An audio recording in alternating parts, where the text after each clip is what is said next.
Once again, I will come back to this episode of The Sopranos, Commendatore.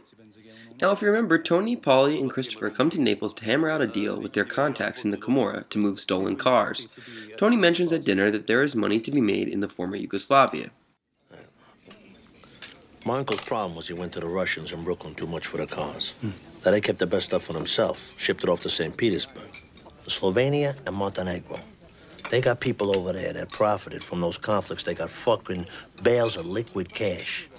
And you got contacts in the markets over there. Tom, you try this octopus yet? I'm talking here. Now, while this is the only mention of this in the episode, if we pull this thread, a whole story will unravel. During the early and mid-90s, the former Yugoslavia was ravaged by a confusing war based on ethnic hatreds that had long been held under wraps by Tito, the former dictator of Yugoslavia. Tito had held together Croatia, Slovenia, Bosnia, Serbia, and Macedonia in one country. However, following his death in the 1980s, cracks started to form. As the 80s moved to the 90s, things started to get really hairy. Slobodan Milosevic threw gas on the flames, republics started breaking off, and a bloody, and like I said, confusing war started. While it was not the only conflict during the Balkan Wars, one of the major points of contention later was atrocities visited upon Muslims by Christian Serbs. The hatred between the two had been festering since the 1300s when Serb armies fell at the hands of Muslim invaders. The battle took place in what is today known as Kosovo. To some Serbs, it was now time for revenge against the Muslim population that still remained obvious descendants of the invading Muslim armies. One such Serb war hero, I use that term very loosely, that came out of this time was Zeljko Raznatovic, better known as Arkan. Arkan's father had been a pilot and war hero during World War II fighting the Nazis. Arkan grew up in a house dominated by a strict military father. He very quickly got into trouble as a youngster, being involved in petty crimes such as purse snatching. His father tried to remedy the situation by sending young Zeljko to the Yugoslav Naval Academy. Arkan, however, dropped out and left Serbia to begin a prodigious crime wave across Europe, participating in many bank robberies. He received his nickname from an alias used on a fake passport. His skills as a criminal also became of use to Tito's secret police. A friend of his father's was a high-ranking member of the UDBA, the government organization used to curb dissension against Tito's communist dictatorship. A set of connections that would benefit him later. In several incidents, it seemed that Arkan was able to avoid trouble back in Yugoslavia and perhaps received aid when escaping from jams in foreign countries. In addition to his prolific bank robbing skills, he was also known as a frequent prison escaper. Having busted out of prisons in Belgium, Germany, Austria, Switzerland, Italy, and the Netherlands. Arkan also had connections with top Yugoslav crime groups, both back in his home country and abroad. Now, as trouble began in the Balkans in the early 90s, Arkan gathered together his soccer friends, as he was the leader of a radical group of fans that supported Red Star Belgrade, a prominent soccer club in the capital city. Arkan then took his group of Tigers, as they became known, around Yugoslavia, fighting both Croatian independence and Muslim groups in Bosnia. It is well known that many of the battles Arkan was involved in were not fair fights, but slaughters. Often, pillaging small villages, they killed Muslim men, mutilating their bodies and raping their women. The troops did, however, prove their mettle in some legitimate battles and became heroes to some Serbians. Arkan was well liked by his men and reportedly led from the front, never showing fear in battle. His men felt he was invincible. When the Balkan War settled down with the signing of the Dayton Agreement, Arkan disbanded his Tigers for the time being. He returned to Serbia and went back to running various legal and illegal businesses. He took over a second division soccer team and made them into national champions. He also married a pop star named Sessa in a lavish wedding that included costume changes. Not only that, but Arkan was on top of the Slavic underworld. In one incident, police refused to investigate a kidnapping that he had been involved in even though they had strong evidence. He was too highly protected. His public life of post-war prosperity continued, however, despite being the subject of war crimes indictment for his heinous actions during the Bosnian War. Around the late 90s, fighting broke out in Kosovo. Under the watchful eye of the world, Arkan himself could not be seen leading troops into battle. However, he could still send his men to do some fighting. Weapons and money embargoes, however, created a problem. So, Arkan sent one of his top men to Italy to meet with Camorra boss Francesco Schivoni, the leader of the powerful Castellesi clan based just north of Naples. Schivoni's connections with Albanian gangsters could help him smuggle weapons and supplies to Arkan's men fighting in neighboring Kosovo. In addition, Arkan needed creative accounting to pay for the weapons that Schivoni provided and make deals outside of Serbia. Disguised as humanitarian aid, Arkan helped his men and moved his money freely. In return, Scavoni and probably other Camorra allies were given entree to a number of former state-run businesses and lucrative land deals. Arkan's high-level political connections saw to it that the privatization of these businesses went to him and his friends. The Camorra also saw it as a good way to hide, clean, and diversify their dirty money.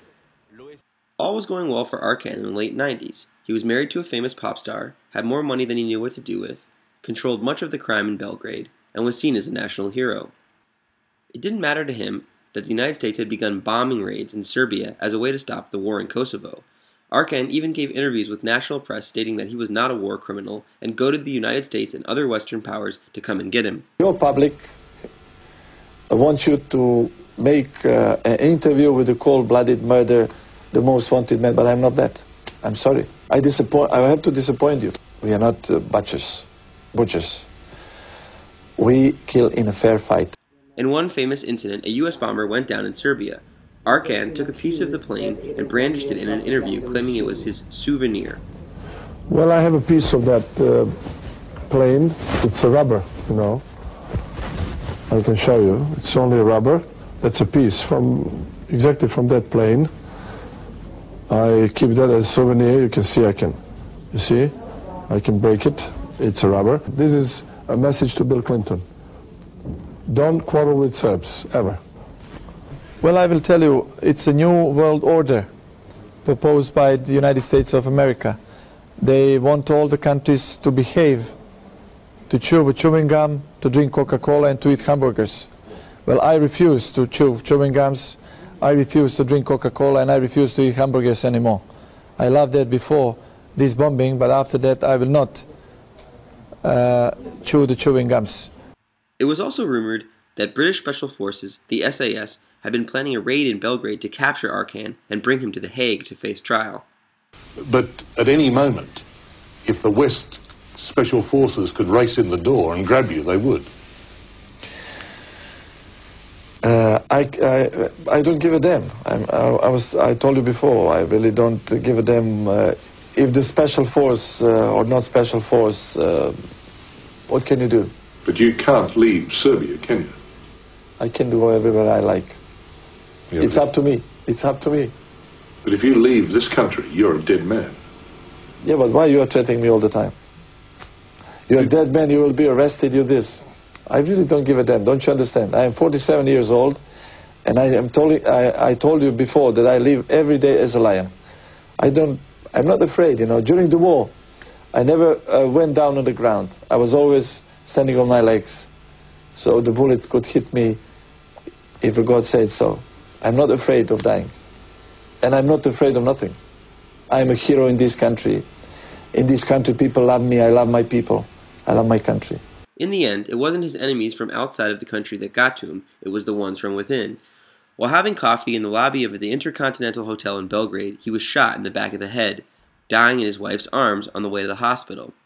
The rumor mill circulated a story that he had been killed by the leader of a rival crime group, but his assassin was an off-duty police officer.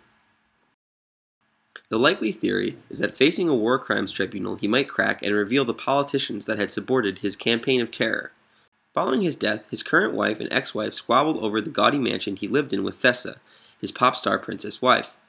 Eventually, Sessa won, as his first wife had signed away rights to the property. Still regarded as a hero to some, his legacy lives on.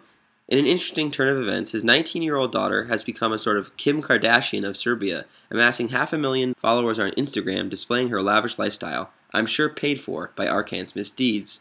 Bringing this full circle back to the conversation at the table between Tony and his Camorra pals, we can see that he was likely referring to connections between people like Arkan and Francesco Scavoni, who were able to take advantage of the lawlessness and political chaos caused by the Balkan conflicts of the 1990s.